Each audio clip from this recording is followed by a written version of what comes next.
Okay, TRX or suspension trainer rows. This is a TRX. It's got a couple handles there. It hooks up to a cage. This is just kind of an off-brand suspension trainer.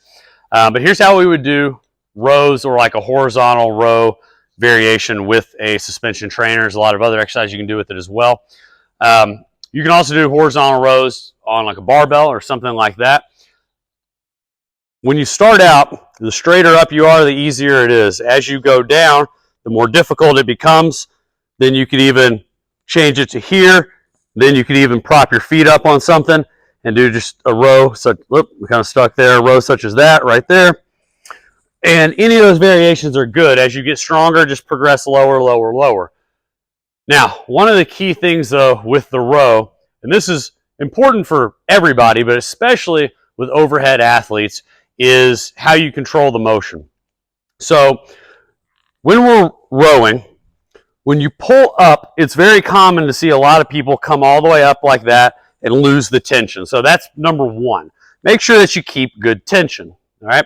So when you come up, squeeze, don't lose that leverage there. Squeeze and then slowly lower down.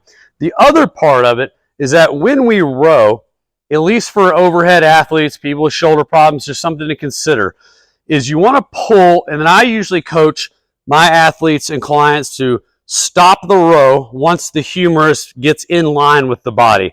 And I do that because when we tend to go past, I'm not saying going past is a bad thing, because it's not, but when we go past like that, it causes a lot of this anterior tilt, anterior shift here in the glenohumeral head. So that can just create a lot of anterior aggravation. So you can get some things like supraspinatus irritation, bicep tendon irritation, and it's just kind of one of those things that you can check off the list with a baseball player or an overhead athlete. And that's just to keep that tension, to keep that ball in the socket there so it's not kind of jutting forward, and then slowly lower down like that.